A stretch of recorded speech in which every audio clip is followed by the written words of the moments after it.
Bonjour à tous, bienvenue dans cette vidéo. Comme je vous avais annoncé sur la première vidéo de l'année, je suis pas très loin, là je suis dans mon jardin et puis je vous emmène faire des photos d'oiseaux tout simplement à quelques pas de la maison.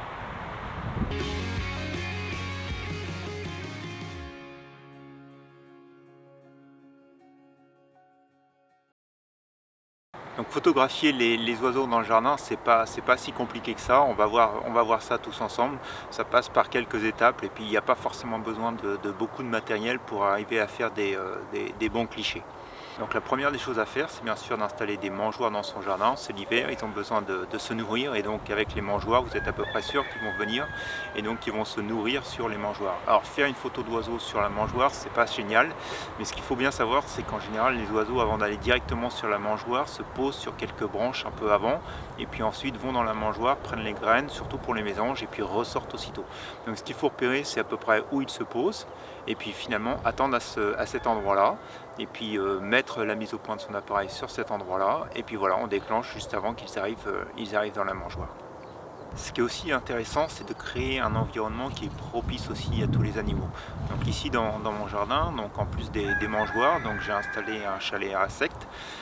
J'ai quelques branches mortes derrière un bâtiment. J'ai un petit point d'eau vraiment plus qu'artificiel pour attirer les oiseaux. Donc ça fait tout un tas de petits éléments qui font qu'il va y avoir de la vie, il va y avoir beaucoup d'animaux qui vont venir dans votre jardin et ça va donner aussi confiance aux oiseaux de venir vers les mangeoires. Donc enfin au niveau de l'équipement, ce qui est important, c'est de pouvoir installer quelque part où se cacher finalement et de l'avoir mis en place bien avant de faire les photos parce que ça permet aux oiseaux de s'habituer. Vous seriez sur des oiseaux sauvages, c'est sûr que même le moment où on va rentrer dans l'abri, ça risque de les gêner, de les perturber pour un bon bout de temps. Quand on est ici sur des oiseaux entre guillemets domestiques ou de jardin, donc ils vont être perturbés quand vous allez rentrer dans la tente, mais je dirais qu'au bout d'un quart d'heure, 20 minutes, vous allez commencer à revoir tous les oiseaux qui vont revenir un à un. Donc voilà, un endroit pour se cacher. Donc ici, moi j'ai eu l'occasion on m'a offert une tente de camouflage, donc je l'utilise, mais je me rappelle tout au début, je me mettais juste à l'abri sous une couverture, et puis j'avais mis quelques branches autour, et puis ça suffisait en fait à se cacher, et puis à pouvoir se positionner pour prendre les oiseaux. Une fois que tout ça bien mis en place, il va falloir rentrer dans la tente et puis là c'est là que la tente commence. Il faut être plutôt bien habillé, bien couvert, surtout en hiver quand il fait froid, parce qu'on va pouvoir passer 1 à 2 heures quand même dans l'abri avant de voir les oiseaux et avant d'avoir des clichés qui sont intéressants. Et puis après de la même manière, il va falloir attendre le bon moment pour ressortir, pour pas non plus déranger tout le monde. Donc voilà, à peu près pour ce qui est des conditions à remplir. Maintenant on va faire le tour un peu du matériel et comment je me suis organisé pour prendre les photos. Alors, à l'intérieur de l'abri, comme je vous le disais, je vais passer un petit peu de temps, donc du coup j'ai installé une chaise pour pouvoir être confortable. Donc j'ai mis mon trépied sur lequel, si vous vous rappelez, si vous aviez vu la vidéo sur les chevreuils, donc j'ai installé ma tête amovible. Toujours le même appareil, donc avec le même objectif, le 600 mm. Parfois c'est un peu trop parce qu'ils sont tellement proches que là on fait quasiment à fond de l'œil, mais voilà, c'est ce que je mets en montage. Ensuite, donc dans la tente, quand je vais la fermer, donc à peu près de la même manière que je vous disais avec les chevreuils, clac. Voilà, donc j'ai utilisé mon filet de camouflage parce qu'en fait il me permet de masquer à la fois le filet, mes ombres à l'intérieur et puis le pied de l'appareil photo.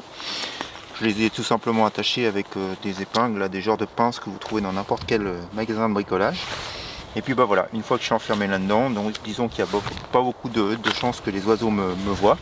Et puis on va être là-dedans et puis on va attendre justement le bon moment pour que les oiseaux arrivent et prendre les clichés.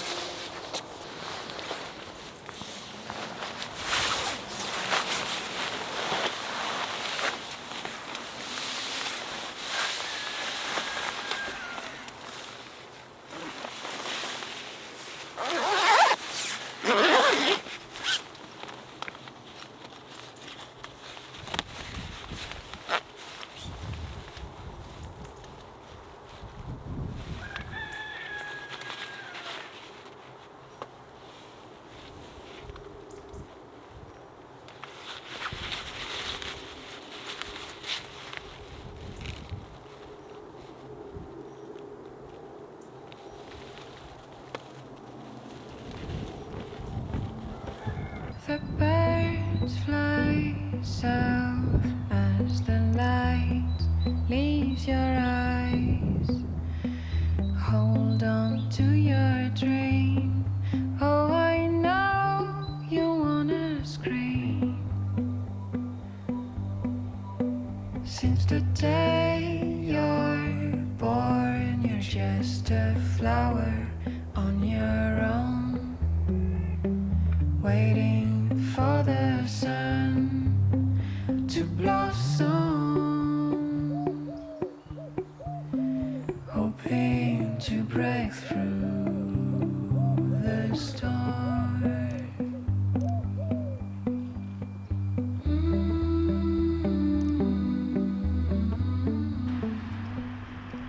Donc pour la prise de vue, quelque chose de très simple, je me mets au point sur un endroit, une branche où j'ai vu que les oiseaux potentiellement s'arrêtaient avant d'aller sur la mangeoire. J'ai fait la mise au point à cet endroit-là. Ensuite, j'ai sélectionné mon diaphragme le plus grand ouvert que je pouvais, donc ici 5-6, puisqu'en fait j'ai un objectif à 2.8, mais j'ai le doubleur, donc du coup c'est pour ça que je suis limité à 5-6 au mini. Et puis donc une vitesse, j'ai pris le 1/640e puisque ça fait un objectif de 600, donc pour avoir une bonne stabilité, même si je suis sur le pied, je préfère quand même être au 1/640 et puis bien figer le mouvement, notamment si j'arrive à capturer un oiseau qui va atterrir ou qui va décoller sur la branche. Ensuite sur les réglages, donc je suis mis en mode silencieux, même si ici c'est pas forcément nécessaire, c'est la position QC sur le Nikon, et donc je suis en mode rafale, donc pour pouvoir déclencher plusieurs photos les unes après les autres. Et puis bah voilà, on est prêt, on est installé, et puis bah maintenant on va attendre que les oiseaux arrivent.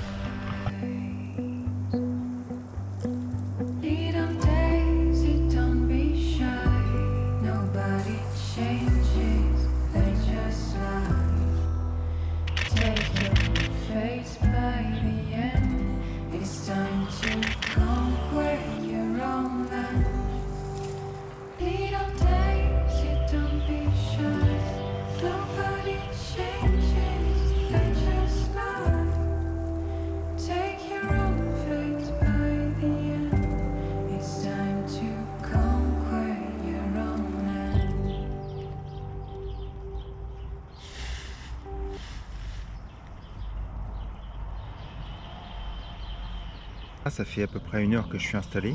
Au bout de 10 minutes, donc sur le tronc d'arbre, on a vu arriver le rouge-gorge. Bon, les moineaux domestiques, il y en a eu un peu partout, à la fois sur l'arbre et puis sur les buissons. Et puis donc on a vu juste après le pigeon, la tourterelle, et puis donc là il y a 5 minutes le pinson des arbres qui a un super plumage, je trouve assez brun orange, et puis cette queue un petit peu avec des reflets jaunes. Donc voilà, en 1 heure, ça fait déjà pas mal d'espèces d'oiseaux qui sont arrivés. On va rester en position encore un petit instant, et puis je pense encore une petite demi-heure. Et puis bah, après, on va regarder un moment de creux pour ressortir, et puis on va aller regarder les images qui ont été prises. Allez, on continue.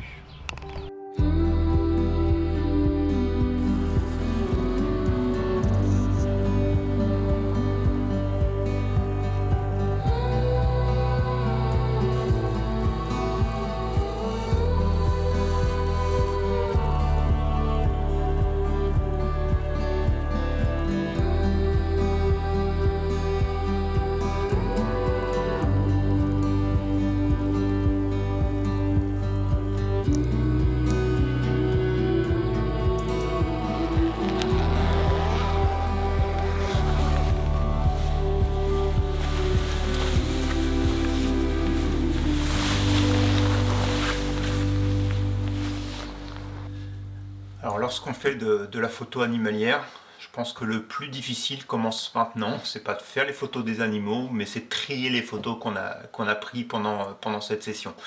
Donc ici, sur le temps que j'ai été dans l'abri, j'ai pris 328 photos. Donc comme vous pouvez le voir ici sur l'écran. Et donc la première des choses à faire, ça va être de tout balayer pour voir qu'est-ce qu'on va garder. Donc moi en fait ma technique elle est très simple, je balaye toutes les photos et puis je commence, comme vous pouvez le voir ici, par rejeter les photos qui pour moi ne sont pas nettes déjà, ou n'apportent pas forcément ce que je recherchais. Donc ce qui n'est pas net, je lui remets une croix, je les rejette. Ce qui est potentiellement acceptables, je les laisse sans marque. Et puis en fait, les photos qui vraiment ressortent, je vais leur mettre un petit drapeau. Donc là, du coup, si on regarde ce que j'ai fait, donc en photo rejetée, je me retrouve avec environ 280 photos sur 328 qui ont été rejetées parce que pas nettes.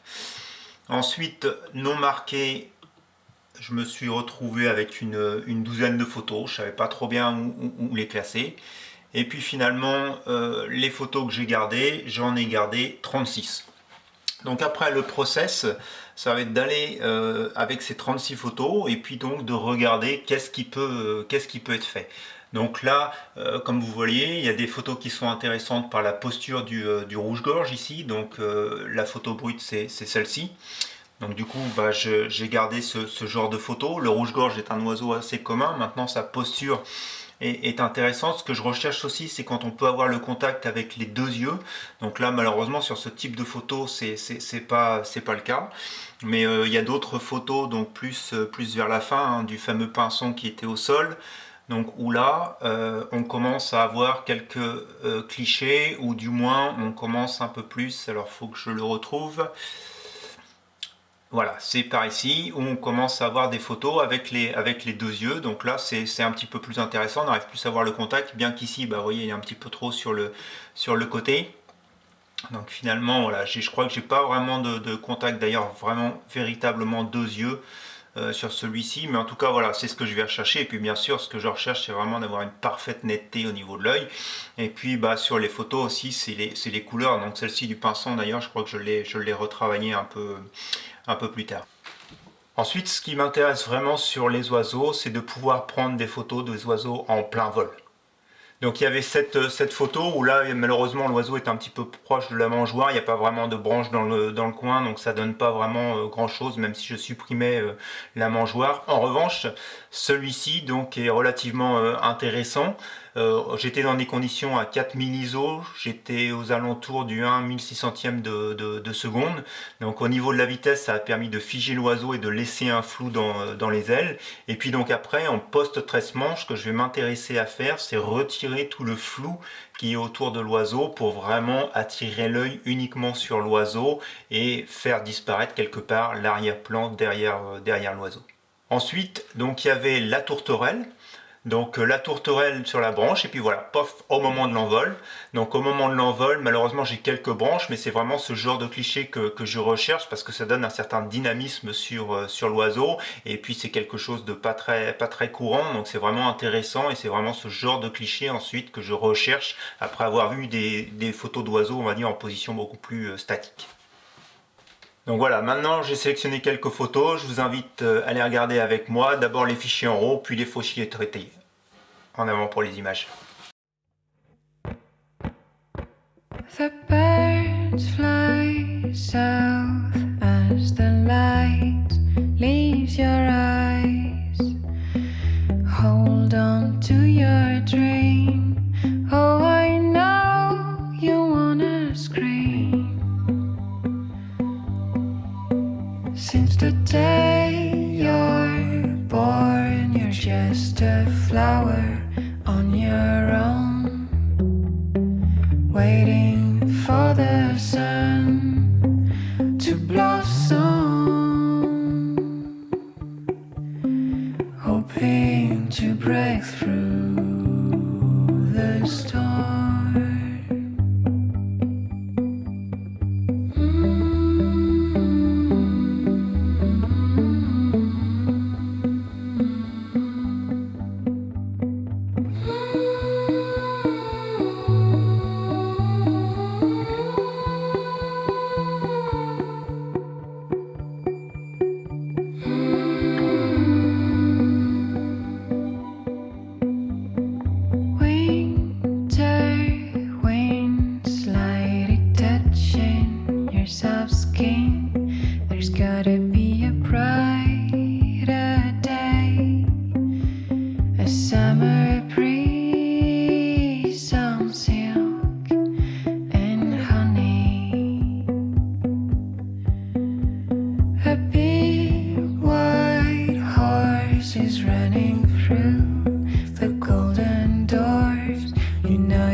ce qui est vraiment intéressant avec les oiseaux du jardin, c'est de pouvoir se familiariser avec son boîtier, de se familiariser avec les habitudes des animaux et puis d'acquérir finalement les bons réflexes pour lorsqu'on va se trouver finalement en extérieur avec des animaux beaucoup plus sauvages, où là on va pas vraiment avoir de deuxième chance au moment de la prise de vue.